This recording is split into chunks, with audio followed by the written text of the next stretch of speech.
और चलिए बढ़ेंगे आगे खबरों में। छत्तीसगढ़ हाईकोर्ट ने सिविल जज जूनियर डिवीजन भर्ती 2023-24 को चुनौती देने वाली याचिकाओं को खारिज कर दिया। जी हां, चीफ जस्टिस रमेश कुमार सिन्हा और जस्टिस बीडी गुरु की डिवीजन बेंच ने कहा कि भर्ती प्रक्रिया उस नियम के तहत होगी जो विज्ञापन में तय हुआ था। भर्ती के लिए लॉ ग्रेजुएट होने के साथ ही 3 साल के वकालत का अनुभव होना अनिवार्य होगा। दरअसल प्रतियोगी जो है प्रियंका ठाकुर, सुधांशु सैनिक और उनके साथ ही कई उम्मीदवारों ने हाईकोर्ट में याचिकाएं दायर की थी। उनका कहना था कि राज्य लोक सेवा आयोग ने भर्ती के लिए जो शर्तें तय की हैं वो संविधान के अनुच्छेद 14 और 16 का उल्लंघन है। याचिकाकर्ताओं ने तर्क ये दिया था कि लोक अभियोजन अधिकारी अदालत में वकीलों की तरह कार्य करते हैं, लेकिन सरकारी नौकरी के कारण वे बार काउंसिल में नामांकन नहीं करा पाते। इसी के चलते अन्य सरकारी सेवा में कार्यरत विधि स्नातक भी रजिस्ट्रेशन से वंचित होते हैं। ऐसे में उन्हें सिविल जज एग्जाम में शामिल होने से वंचित होना पड़ रहा है। तो लेकिन अब देखिए हाईकोर्ट का बड़ा फैसला आया। हाईकोर्ट ने याचिकाएं खारिज कर दी हैं। सुप्रीम कोर्ट का आदेश देखिए, याचिकाएं खारिज की गई है। फ्रेश लॉ ग्रेजुएट सीधे जज नहीं बन सकेंगे। सिविल जज भर्ती को लेकर बिलासपुर हाईकोर्ट का बड़ा फैसला है। राज्य सरकार और पीएससी ने जवाब इस पर दिया है। हाईकोर्ट ने इस दौरान कहा है कि सीधे भर्ती नहीं होगी, बार काउंसिल में रजिस्ट्रेशन अनिवार्य होगा, 3 साल के लिए प्रैक्टिस लॉ होनी चाहिए और सुप्रीम कोर्ट के आदेश को बरकरार रखा है बिलासपुर हाईकोर्ट ने। हाईकोर्ट ने एडमिट कार्ड जारी रखने का आदेश दिया था। राज्य सरकार और पीएससी ने इसको लेकर जवाब दे दिया है। जवाब देने के बाद देखिए हाईकोर्ट का फैसला भी आ गया है। सीधे जज बनना उचित नहीं है। जो सीधे लॉ ग्रेजुएशन करके आए हैं उनको सीधे जज नहीं बनाया जा सकता है। इसके लिए कम से कम 3 साल की प्रैक्टिस करना अनिवार्य होगा। फ्रेश लॉ ग्रेजुएट का जज बनना उचित नहीं है, ये कहा गया है।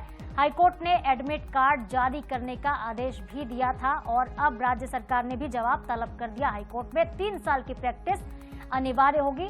सिर्फ फ्रेश अगर ग्रेजुएशन किए हुए है कोई तो वो सीधे जज नहीं बन सकता। पंकज गुप्ते बिलासपुर संवाददाता हमारे साथ जुड़ गए हैं, उनसे समझते हैं हाईकोर्ट का ये फैसला कितना महत्वपूर्ण है और किसको राहत किसको झटका है। बताइएगा पंकज पूरी अपडेट।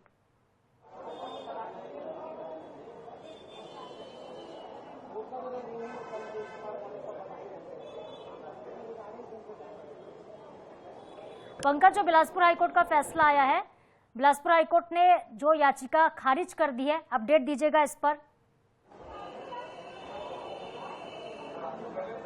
जी बिल्कुल, आपको बताना चाहूंगा सीजीपीएससी ने 2023-24 के लिए सिविल जज भर्ती परीक्षा के लिए जो विज्ञापन जारी किया था उसको लेकर के प्रियंका सिंह ठाकुर एवं अन्य याचिकाकर्ताओं ने हाईकोर्ट में याचिकाएं दायर की थी, जिसको हाईकोर्ट ने खारिज करते हुए साफ कहा है कि जो विज्ञापन जारी किया गया है उसी मापदंडों के अनुसार ही भर्ती परीक्षा होगा। क्योंकि जो लॉ के स्टूडेंट है, उनको जो फ्रेशर होते हैं उनको 3 साल का वकालत करना अनिवार्य होगा। हाईकोर्ट ने सीधे तौर पर इसमें टिप्पणी की है। जिस मामले को जो याचिकाकर्ताओं ने याचिका में कहा था कि संविधान के अनुच्छेद 14 और 16 का खुलेआम इसमें उल्लंघन किया जा रहा है, इस पर राज्य सरकार और सीजीपीएससी ने कोर्ट के सामने तर्क देते हुए बताया कि जो इन्होंने आरोप लगाया है उसमें किसी भी संवैधानिक तर्क साबित नहीं कर पाए हैं। ये सारी चीज को लेकर के हाई कोर्ट ने भी माना कि जो विज्ञापन है उसी आधार पर ही इनको जो लॉ के स्टूडेंट होते हैं उनको 3 साल का अनुभव इसलिए जरूरी होना चाहिए, क्योंकि जो जज जो बनते हैं सीधे तौर पर जो जज बनते हैं उनको हाई कोर्ट और जो कोर्ट की जो कार्य प्रणाली होती है उसको समझना बहुत जरूरी होता है। क्योंकि जो जज होता है उससे सीधा प्रभावित होते हैं। अगर उनको किसी प्रकार का अनुभव नहीं होगा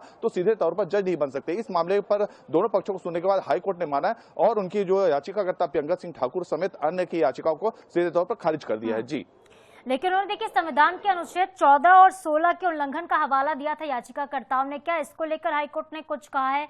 क्या उल्लंघन होता है अगर इस तरीके से? क्योंकि उन्होंने देखिए ये भी कहा है कि सरकारी नौकरी के चलते कई बार लोग बार काउंसिल में रजिस्ट्रेशन नामांकन नहीं करवा पाते, तो उनको मौका मिलना चाहिए। ये भी दलीलें दी गई हाईकोर्ट में आज। पंकज जी देखिए, याचिकाकर्ताओं के द्वारा जो दलीलें दी गए थे, जिसको संविधान के अनुच्छेद 14 और 16 का जो हवाला दिया जा रहा था, उसको लेकर के जो ऑल इंडिया सिविल जजेस सुप्रीम कोर्ट के में एक मामला चल रहा था, इसको भी हाई कोर्ट द्वारा जिक्र किया गया है, जहां पर जो राज्य सरकार और सीजीपीएससी ने उनके जो तर्क है उन पर खंडन करते हुए बताया कि अगर जो 3 साल का अनुभव अगर नहीं होगा, लॉ फ्रेशर जो स्टूडेंट होते हैं, तो इससे सीधे तौर पर जो न्यायालय का कार्य प्रणाली है उस पर काफी वो विशुद्ध हो सकता है। ये सारी चीज को मामले को high court chief justice division bench ने माना और याचिकाकर्ताओं की याचिका को खारिज कर दिया है। जी तो बिल्कुल कुल मिलाकर फ्रेश लॉ ग्रेजुएट का जज बनना उचित नहीं है, हाईकोर्ट ने कहा है। बहुत शुक्रिया आपका पंकज तमाम जानकारी के लिए।